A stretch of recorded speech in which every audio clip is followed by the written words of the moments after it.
বিশ্বাস করেন, এতটা আফসোস করার কিচ্ছু নেই। ভীষণভাবে ভালোবাসার পরেও, সৎ থাকার পরেও যে মানুষটাকে আপন করতে পারেন নাই, সে মানুষটা অন্তত আপনার নয়।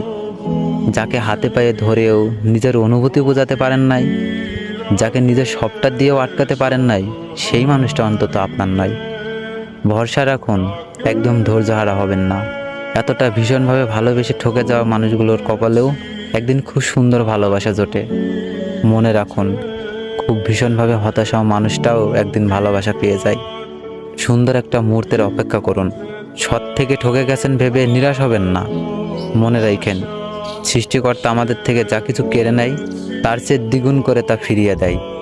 কাউকে বাজেভাবে ঠকিয়ে দেওয়ার আগে একটা কথা মনে রাখুন, সৃষ্টিকর্তা আপনার একার নয়, সৃষ্টিকর্তা সবার। আমার একটা মানুষ হইল না বলে চিল্লাতে থাকা মানুষটারও একটা মানুষ হয়ে গেল, শুধু সময়ের অপেক্ষা।